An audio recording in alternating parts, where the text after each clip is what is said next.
Hi everyone, Indez here. Over the past days, I've been playing with the monk, and the last time I played it was when the helicopter builds was very popular, but a lot has changed. So I want to show you what is the farming, dungeon, raid, and PvP build that I am using right now. This is gonna be the ultimate monk build guide that just in one video, I'm gonna give you everything that you pretty much need. I hope it's gonna be useful for you, so don't forget to hit that like and subscribe if you still didn't. So let's go here into the monk, starting with the farming build. For the skills, we are using the Cyclone Strike. This is gonna be your main primary damage. So it's like we're gonna put all the eggs in this basket, and pretty much whenever you're gonna run, you're just gonna kill everything. Cyclone Strike is gonna be very important. Shield of Zen is gonna give you the flame, so you can have the firestorms. Exploding palm pretty much just gonna give you the dash. 7-sided strikes is gonna give you the movement speed that you want, and then we are using the Fist of Thunder as primary attack, but you're pretty much not gonna use it almost at all. Now here, starting with the add-ons, we are using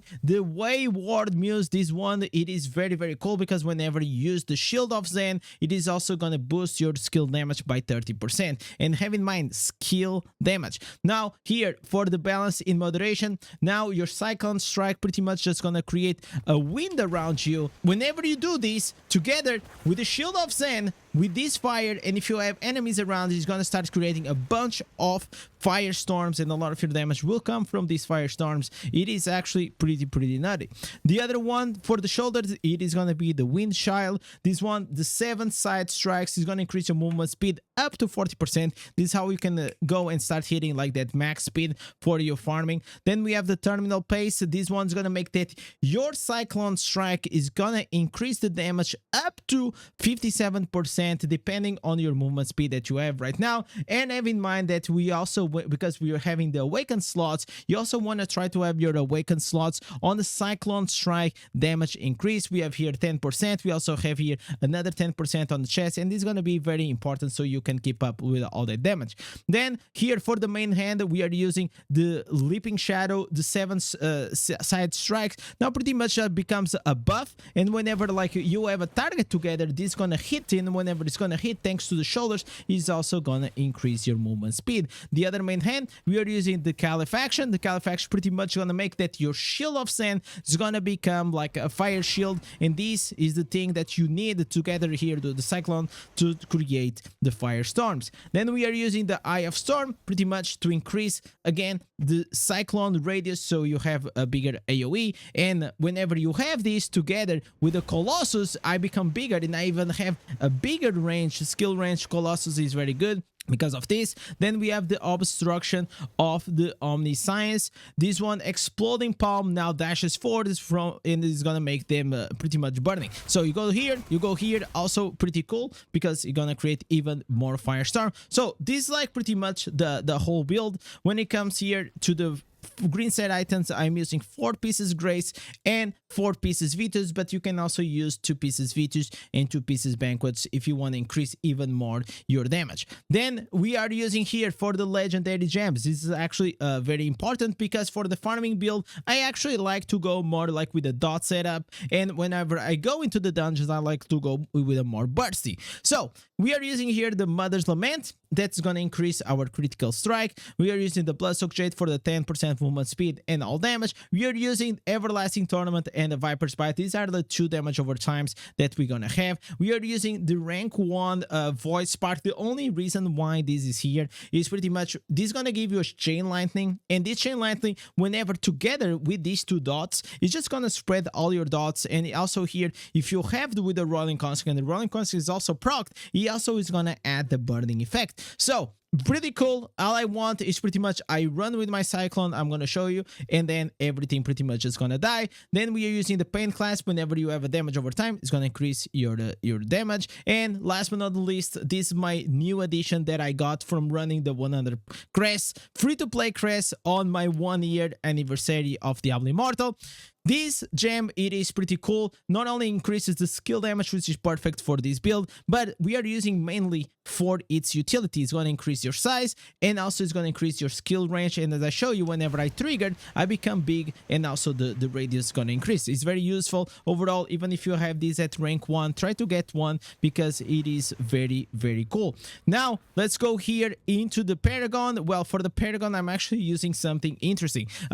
Because I am using the dots, I'm using the duration, so increase the duration of my harmful effects. Then we are using the ruptures. Pretty much it's gonna start exploding this one whenever they expire. Also they explode. Then we are using the amplified shields. This is just to give some survivability. It's not like we are mainly just here for this. And then we are also using the Death's Release. The Death's Release, again, whenever you put these dots and they kill the targets or they expired, it starts creating a bunch of explosions, which is gonna be very, very key for you to just pretty much keep killing all the mobs, as I'm going to show you. If we go here to your Warband, you're also going to see that the room that I'm using, well, obviously it's going to be the Protector, because I want to use the Shepherd's Burden to increase our size. So let me just go here into one Abyssal Verge to pretty much like show you how these runs usually they go like pretty smooth. As you guys going to see, I'm going to use my AoE, I'm going to use like my Exploding Palm.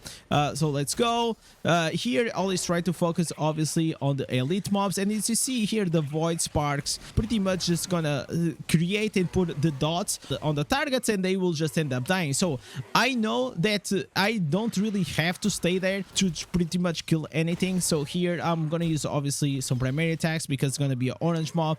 But besides being an orange mob, anything like I just crossed by, blue, probably like the gold ones or like these packs of mobs, as you see, they just gonna pretty much die. I know like also Abyssal Verge is not like the hardest thing possible, but it's just like to show you a bit of the gameplay, how pretty much it goes. It is very, very smooth. We have here like another orange mob is pretty much got like instant net, and yeah, this is pretty much how it goes the gameplay. You just buff up. You, as long as you have your buffs like 100% uptime, especially your Cyclone Strike and your Shield of Zen, so you can create those firestorms, you're gonna pretty much do a lot of damage. Now, moving on here into the dungeon build. So here in the dungeon build, we have for the skills, the Flying Dragon, we have the 7 side strikes, we have the Exploding Palm for the dash, and also we have the Inner Sanctuary. We have the Fist of Thunder is going to be our primary source of damage, and pretty much we're just going to buff up and start doing a lot of primary attack damage.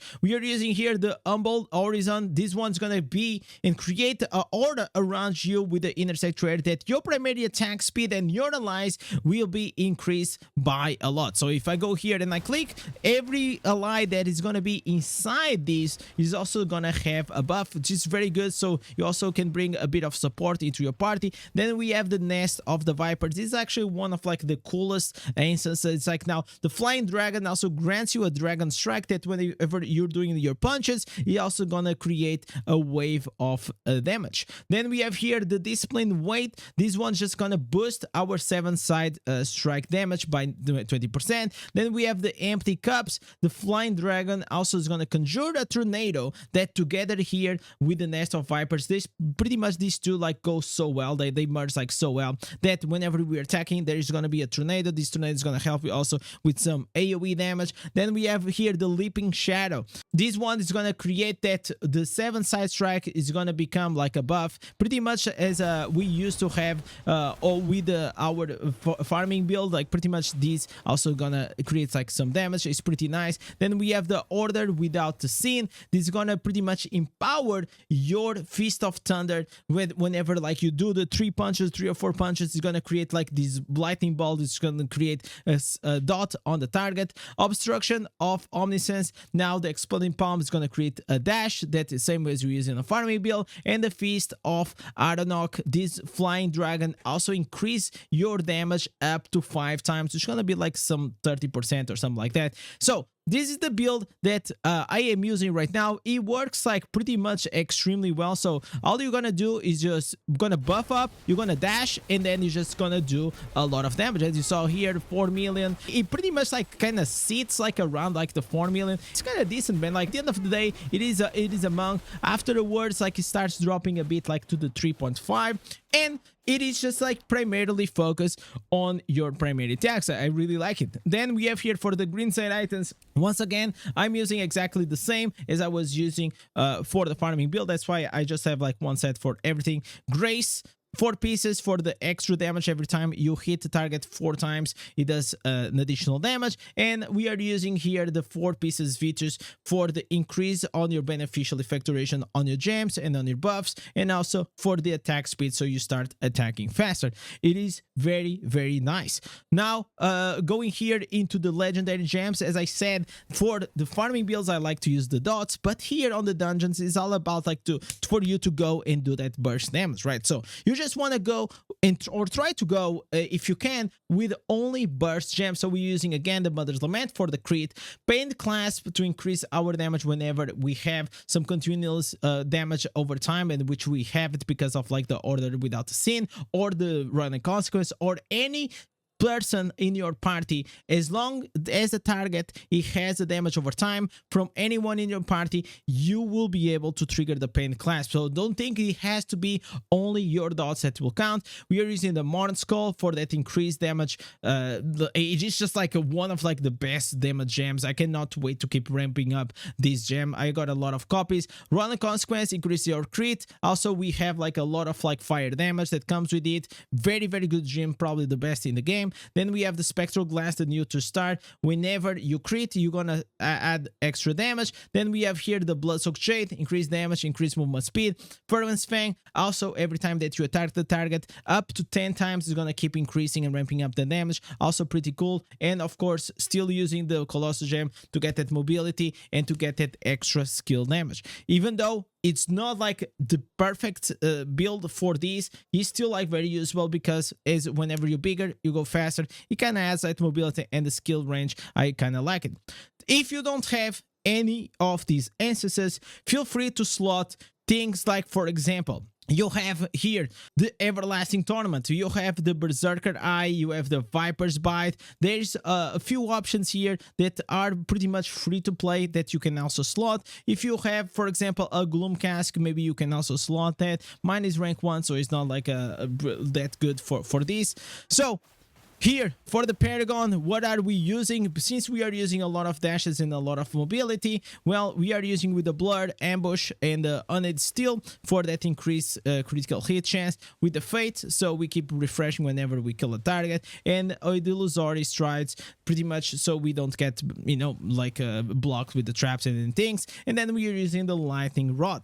This works extremely well whenever you're just like farming like dungeons like really, really fast, and you just want to have like that quick dash. But if you are doing challenge dungeons or something like that, you don't need as the extra mobility because you're still like trying or in the beginning of that difficulty, please make sure that you are instead using this build. Okay, this build, yes, you're not gonna have dashes, but it is gonna be extremely good. This is gonna be the raid build that I use, but you also can use in challenge dungeons if you need that extra DPS. So let's go into it. We are using again Flying Dragon, 7-sided strikes, and the Inner Sanctuary, but we're making here a change. Instead of using the Exploding Palm, we are using the Imprisonment Fist to have that extra damage that you're gonna see.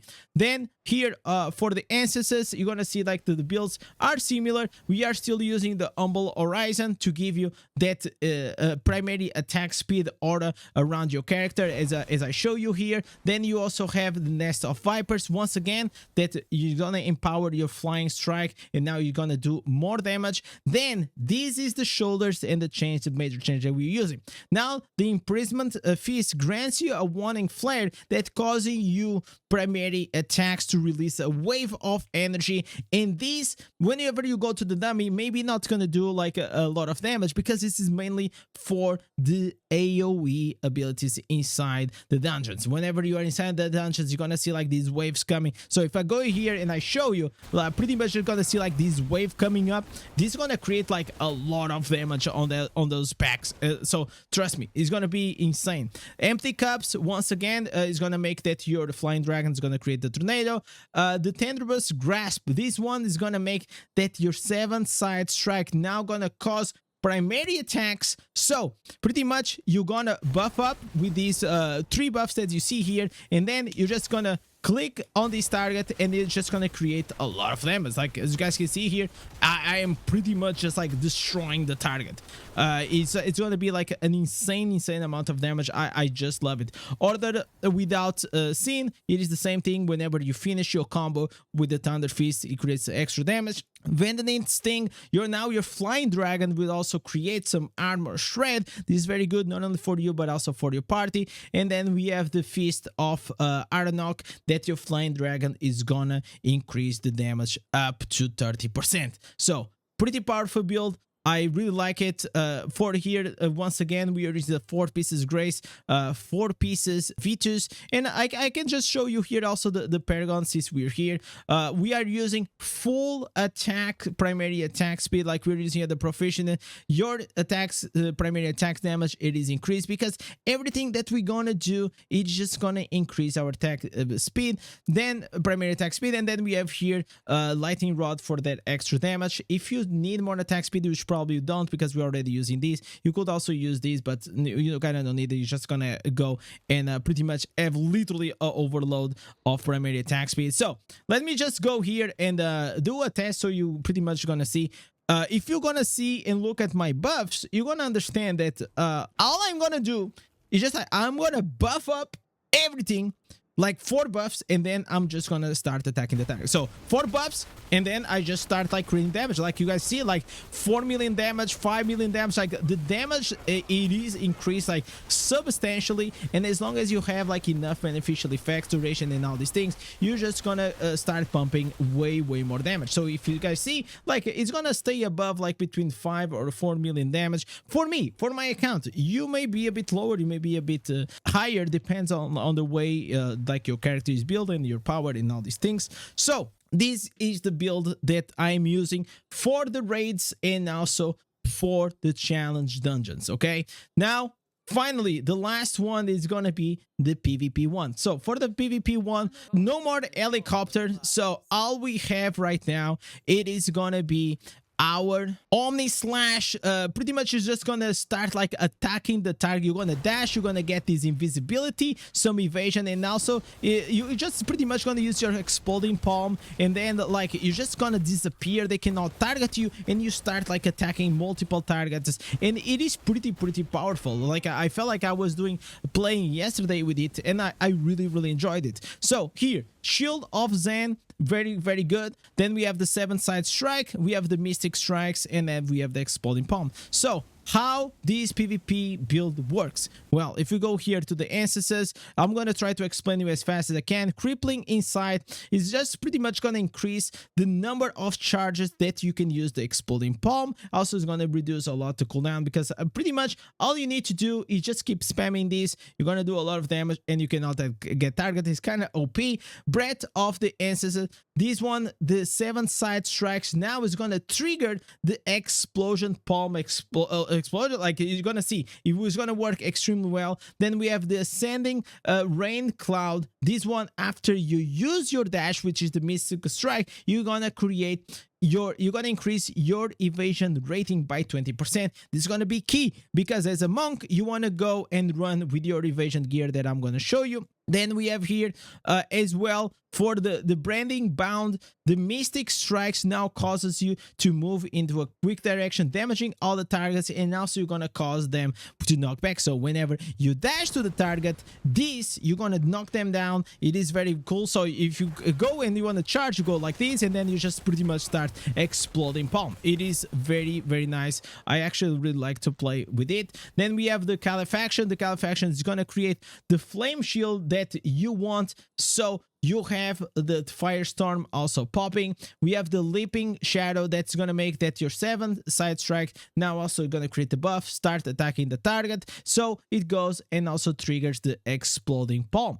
Now we have here for the like pretty much the MVP instance of this build, it is called the Tranquil Palm. Exploding Palm now causes you to become untargetable and teleport and do continual damage to the target. It was really, really good to play, and it pretty much you just kind of feel like very OP with it. As long as you keep spamming, you're pretty much not gonna die. And the other offhand is gonna be the reticent win, which is gonna be that your Mystic Strike is gonna make you invisible for 3 seconds, so you can play around and can be like a bit dodgy. It's all about being untargetable, being invisible, and just pretty much like try to kill the backline. That's the whole thing that you want to go with. Now here for the green set items, I go with the 4 pieces glooms for the extra damage and the extra critical hit chance. Then I'm also using here 2 pieces of Monk banks, so I can have an extra shield. I feel like Monk, even if we do damage is not like really a problem, like it depends. Like if you're playing against a massive whale, will always be a problem,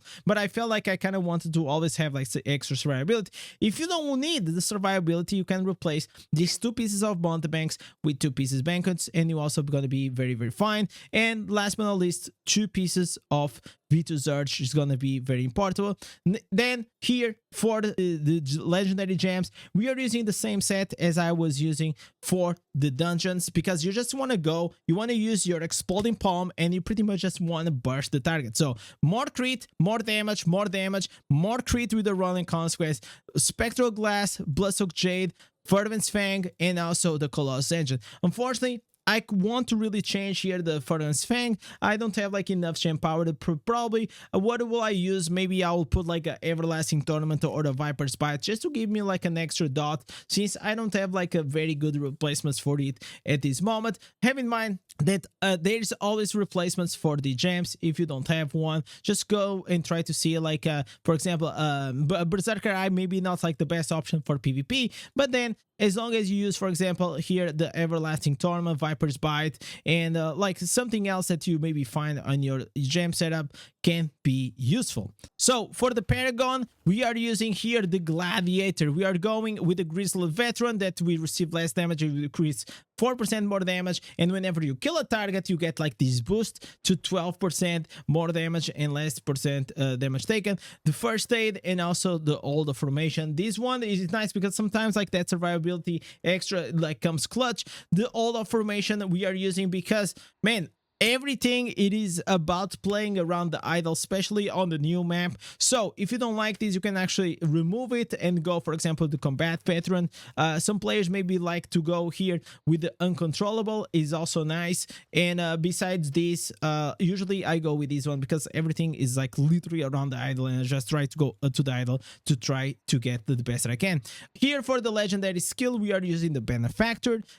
Pretty much whenever you're gonna buff up, you're gonna have an extra shield. As long as you want to always try to become as defensive as you can and have like that extra shield will always come very, very clutch. Obviously here for the Warband room, you always want to go here not with the attacker. This one is only for PvE. You want to go with the protector, so you're big, you're strong, you get these extra shields, and you're just gonna be faster. This is very, very important, and this is pretty much what I use when it comes to the reforges for the PvP. Well, this is most likely what I've been running with. Damage to shielded enemies, loss of control, damage to players, beneficial effect durations, and damage taken from loss of control is reduced. Or you can try to also go, instead of like damage taken, loss of control is reduced, you can try to go with the damage taken from players is reduced. Have in mind that the main like PvP reforges that you want to try to always have, it was going to be the damage to players, damage taken from players is reduced, and the beneficial effect duration is very, very powerful. It's the one that's going to give you the most boost inside the PvP, and it's going to make a huge difference. So I hope you guys enjoyed the guide. These are all the builds that I'm using right now for Inferno 5 on the Monk. I mean, like the experience on the Monk, like it does fine, it does well in PvE. When it comes to PvP, maybe a bit struggling because like the new map, it is not like it's just like not in the meta right now because it's full of like Golem Necros, Crusaders, Barbarians, Wizards, and Monk. You can still make a difference and try if you're like extremely good, but it's gonna probably be very, very hard. But with this, I still had fun. Probably I'm gonna change to Tempest. And if you guys want to go and watch on the live stream, please come say hi. And with this, don't forget to like, subscribe, and type cheese in the comments so I know that you guys are the legends that keep carrying this channel. So with this, thank you for watching. Catch you guys in live stream. Peace.